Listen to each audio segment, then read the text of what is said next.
Assalamualaikum and selamat datang ke channel Gear JSA. So aku rasa dah lama gila aku tak buat video kan. Aku rasa last video aku pun bulan 12 tahun lepas lah kan.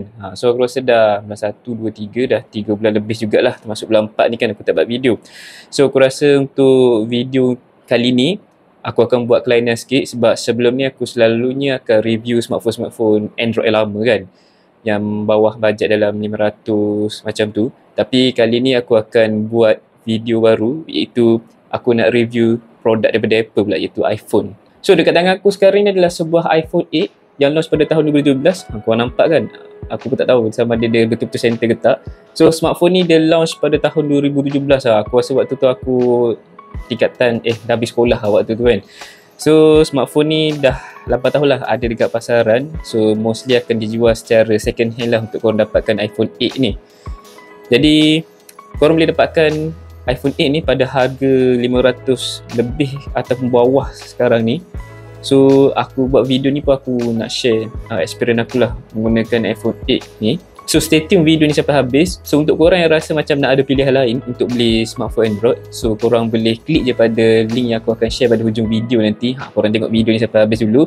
Dan kalau korang rasa nak ada pilihan lain untuk smartphone yang bajet dalam RM500 ni, korang boleh klik pada link video yang aku akan share pada hujung video nanti. Okay? So first impression aku bila dapat je iPhone 8 dekat tangan aku sekarang ni, aku merasakan ibarat kembali pada zaman 2011 dulu kan. Okay? Sebab kalau kita tengok semula pada rekaan design dia kan, okay, frame jenis curve ni, tak silap aku frame jenis curve ni dia bermula pada tahun iPhone 6 dikeluarkan. Sampailah design terakhir yang menggunakan frame jenis curve aluminium ni adalah iPhone 11. And yang paling obvious sekali adalah of course pada dia punya display ni lah, okay, di mana display dia ni ya jenis nisbah 16:9 screen petak. Sebab iPhone sekarang memang semua dah gunakan full screen display. Okay, start daripada iPhone X sampailah iPhone latest sekarang iPhone 16 menggunakan full screen display. And satu lagi of course, korang mungkin akan rasa rindu pada dia punya Touch ID ni kan, ya, di mana untuk lock je smartphone korang just aku nampak tak jadi pula kan semula. So satu lagi benda yang korang akan miss pada iPhone adalah di mana korang dah tak ada dah nak gunakan Touch ID, di mana untuk korang unlock je smartphone korang just gunakan Touch ID fingerprint kan untuk unlock smartphone korang. Tapi untuk latest handphone iPhone sekarang semua dah menggunakan Face ID. Bagi aku rasa macam aku lagi suka kan Touch ID dia kalau nak compare dengan Face ID. Jadi aku nak batas mulalah pada bahagian screen untuk iPhone 8 ni. Okay, sebabnya screen dia size dia 4.7 inci saja. Bagi aku ya betul kecil, tapi bagi aku 4.7 inci ni sangat kecil lah untuk tahun 2025 ni kan. Bagi aku consider kecil, untuk yang consider size screen yang kecil yang sesuai untuk zaman sekarang ni, starting daripada 5.5 hinggalah 6.1 ataupun 6.3 macam tu kan. Yang okay, kalau kita ambil contoh iPhone, contohnya yang ada pada iPhone 16 ataupun iPhone 16 Pro lah. Bagi aku saiz kecil yang besar tu quite okay untuk tahun sekarang ni. 4.7 inci ni sangat kecil lah bagi aku kan. So bila kita scroll IG, TikTok, Facebook, tengok video kan, so bagi aku semua konten yang terpapar dekat skrin dia ni bagi aku sangat terhad lah.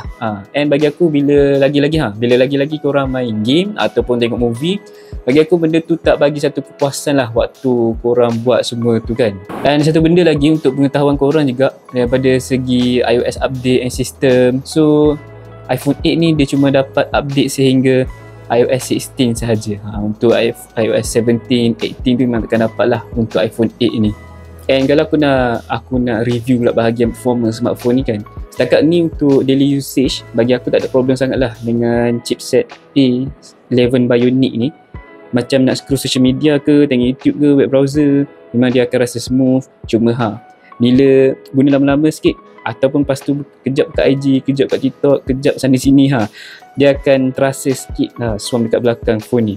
And satu benda yang aku tak tahu sama ada aku seorang ataupun semua user iPhone 8 rasa macam ni.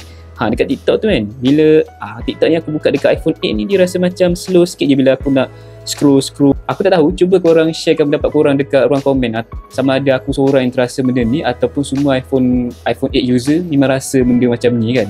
Dan sekarang kita gerak pula lah pada bahagian kamera untuk iPhone 8 ni. Yes, betul. Kamera dia ni satu lens je lah, 12 megapixel dengan aperture f1.8 dengan focal length 28mm, dan kamera depan dia pula 7 megapixel f2.2 saja. Hasil kamera dia bagi aku quite okey lagi untuk daylight dengan kualiti yang sharp, colour yang natural. Cuma of course sebab phone ni full lama, so sistem and teknologi kamera dia pun dah outdated. So fungsi AI pun tak ada. Gambar tu kadang ada part yang aku perasan dia overexpose, and hide the mid range dia pun kurang. So untuk gambar low light, iPhone 8 ni dia tak ada any night mode. So dia tak ada features untuk control lighting ataupun balancekan brightness lah untuk lepas korang tangkap gambar tu. Cuma yang aku impress adalah gambar dia pada waktu malam ni, dia memang kurang noise kalau aku nak compare dengan smartphone yang lain. And yang paling best adalah dia punya video recording. Smartphone iPhone 8 ni memang stable untuk korang record video. Sesuai lah untuk korang buat vlog, dan phone ni juga boleh record sampai 4K 60fps. Ok, untuk bateri pula of course korang akan rasa cepat je habis bateri tu. Kalau korang beli smartphone ni and then korang tukar dengan bateri baru pun, aku tak berjanji yang smartphone ni boleh tahan sehari untuk penggunaan tu. And pengalaman aku juga menggunakan handphone ni, kalau dari pukul 8 pagi tu bateri 100%, aku rasa dalam pukul 3 atau 4 lebih macam tu pun dah kena charge dah smartphone ni, iPhone 8 ni. Untuk pengetahuan korang juga, aku dapat je iPhone 8 ni bateri health dia memang ada pada 100%. So obviously memang iPhone 8 ni tak dapat bertahan sehingga seharian. So kalau korang dah balik kerja tu, memang korang kena charge lah smartphone ni untuk penggunaan pada waktu malam. Secara kesimpulannya, bagi aku iPhone 8 ni still sesuai untuk korang gunakan pada tahun 2025 ni. Of course, kalau kita nak cerita bab performance dia tu akan rasalah sikit slow tu kan. Yang tu of course sebab dia gunakan chipset yang dah lama. Kalau korang tanya pendapat aku lah kan, sama ada phone ni, kalau aku yang beli, aku nak jadikan dia sebagai smartphone utama aku ataupun smartphone backup aku. So bagi aku akan jadikan iPhone 8 ni sebagai phone backup aku ataupun phone kedua lah kan. Sebab bagi aku iPhone 8 ni dia tak dapat nak bagi kepuasan ataupun dia tak dapat nak penuhi apa yang aku nak pada sesebuah smartphone sebagai smartphone utama aku. Sebab kalau aku nak comparekan dengan smartphone lain untuk bajet dalam RM500 macam tu, aku rasa kalau kita keluar daripada dunia iPhone, kita masuk sekejap dunia Android, banyak lagi smartphone Android yang dalam harga price range RM500 ni boleh tawarkan features yang lagi menarik kan. Contohnya daripada segi kamera, ada triple kamera ataupun dual kamera, and screen pun full screen display kan.